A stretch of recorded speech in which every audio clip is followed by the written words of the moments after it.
Welcome back, my fellow colonial keepers. I am the Colonialist, and this is the Chinese manufactured nest build and review. I purchased this nest around the same time as the other one on December 4th, 2019 for £16.99 from eBay. Its particular design appealed to me for keeping my Messor species. Its dimensions are 15 by 5.4 by 11 centimeters. It's a compact, slightly complicated and interesting design. Being vertical, it still gives you a lot of floor space to work with for your outworld. Initially, this nest can seem quite overwhelming to put together, but if you follow this video, I'll help you.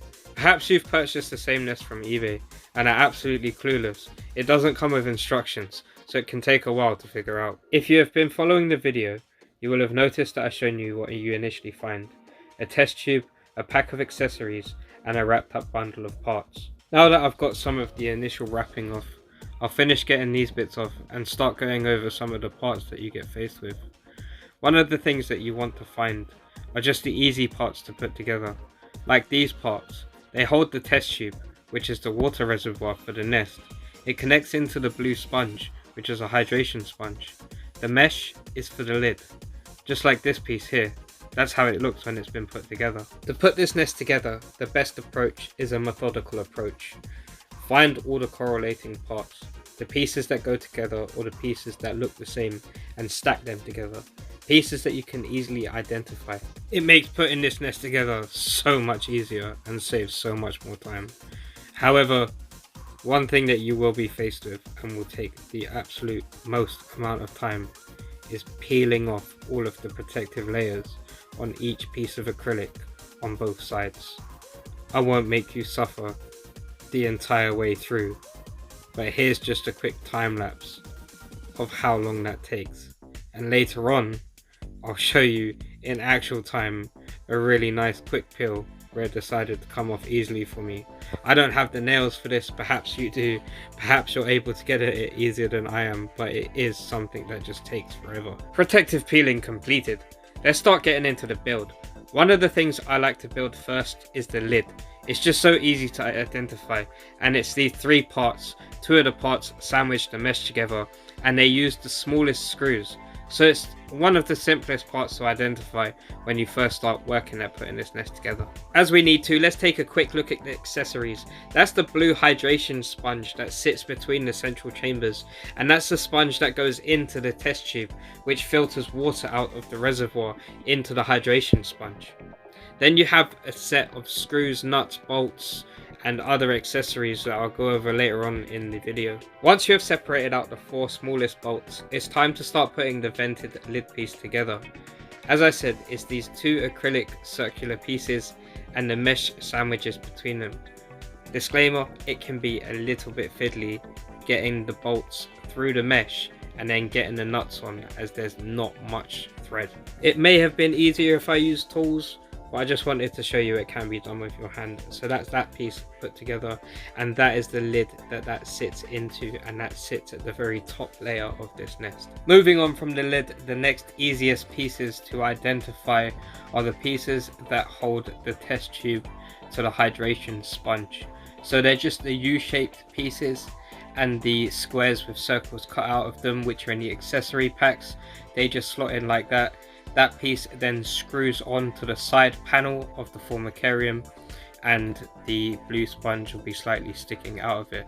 The blue sponge is encased. I'll show you this in the design as we go through it. The housing pieces with the square cut out are the very central pieces of the nest. So if you want to build the nest, remember these pieces need to be in the middle. And one of the best tips I've got is if you look at the central bit where the bolt goes through, this piece here is your guide. Always make sure that piece is lined up, as the nest will fit one way but it won't fit the other, so use that piece as your guide to line them all up.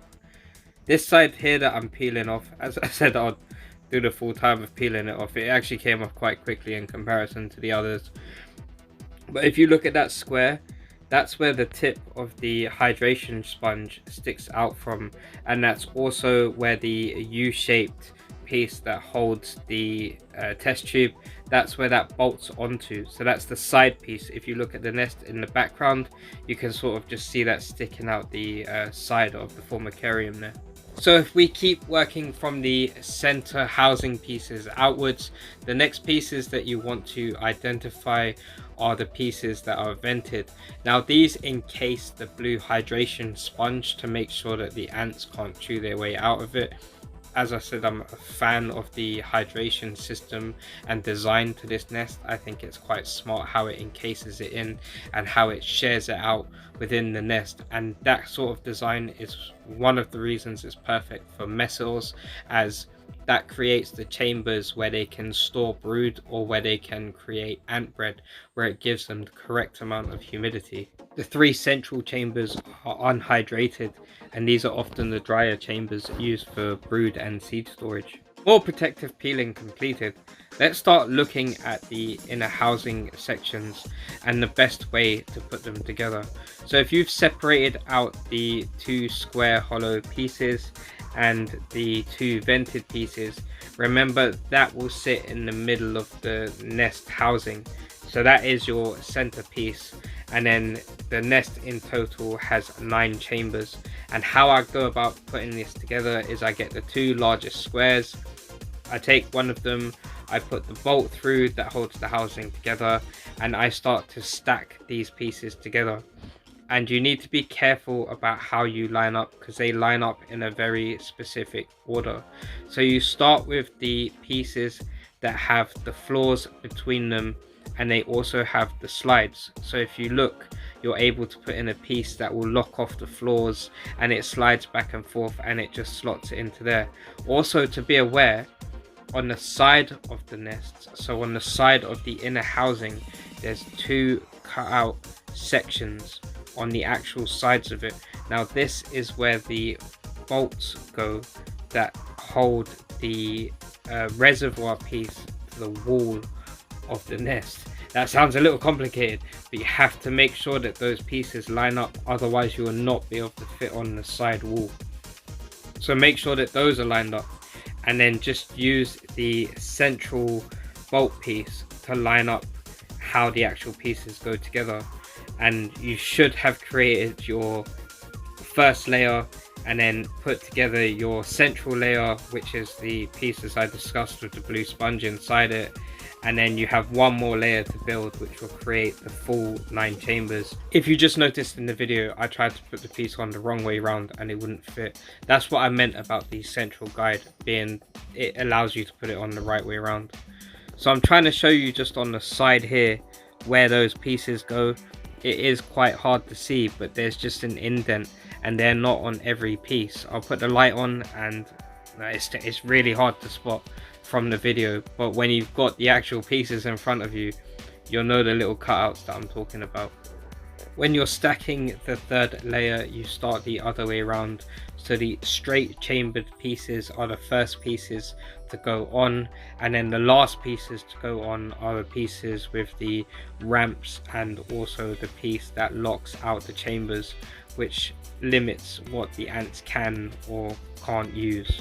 At this point, your nest should resemble something like this. So hopefully I've explained the steps to this point well enough and you've been able to follow. And this is the first floor piece. You can always tell that piece because it has a square in it that lines up with the ramp that allows the ants to enter and exit on the top part of the nest. Now what you want to do is attach that piece with the U-shaped reservoir to the wall. Make sure it's the right way round, and then you want to line up that square hole that I showed you in the beginning, and you want to put the blue sponge piece that's sticking out through that hole when you're connecting the nest. This part can be a little bit fiddly. In fact, putting the entire nest together is quite fiddly. It's probably one of the most complicated nests to put together on eBay, I would bet. When you're lining up the walls to fit together, if you just have a look at the design, you can see which pieces stick out where the rubber bands attached to it, and you can see sort of what slots into where. So just sort of size it up, have a look, and sort of see if you can fit it together. If it doesn't fit together, then sort of try it the other way around. As I said previously, with tools I may have put this together a little bit quicker, but it is just easy enough to use your hands and just fit everything together. As I said before, there isn't much thread once you push the bolts through. They are almost sized to perfection, and those cutout points, this is where they really matter about being lined up, because if they're not lined up, you're not going to be able to fit this sidewall onto the nest. So you want to get the blue sponge into that piece, and then it should just clip together.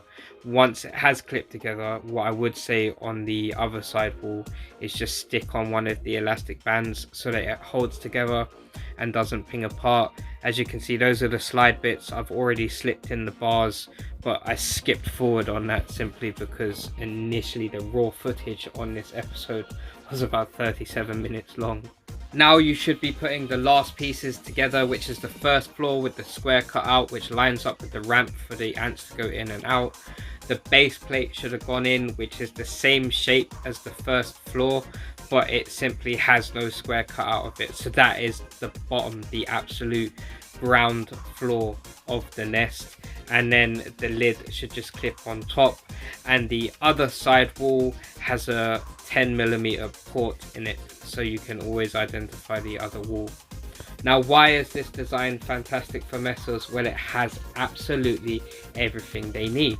It's got 9 chambers. It happily houses right now a 400 strong colony, and they've got plenty of room to move around in the nest and create more and have more room. They store their seeds, and my Messors have been very successful in this nest so far. I moved them into it when they had around 100 workers, and that's why I want to bring the community this nest, show it to you, hopefully help people out who've purchased it and have no idea how to put it together. It took me a while.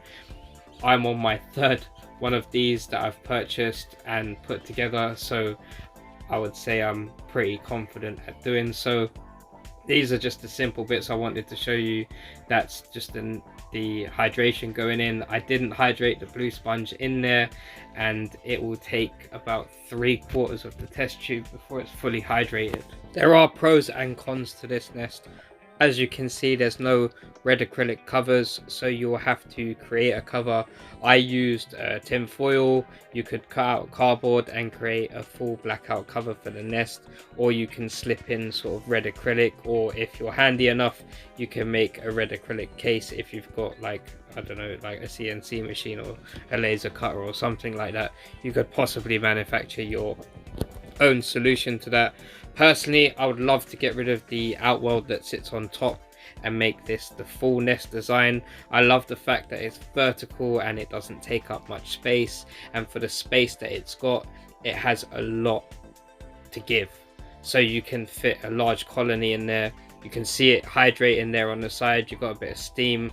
I often find the Messor Barbarus plaster ant bread all over that section, and you can see they just sit underneath the ramps making ant bread all day long. These are the locking sections that sit in.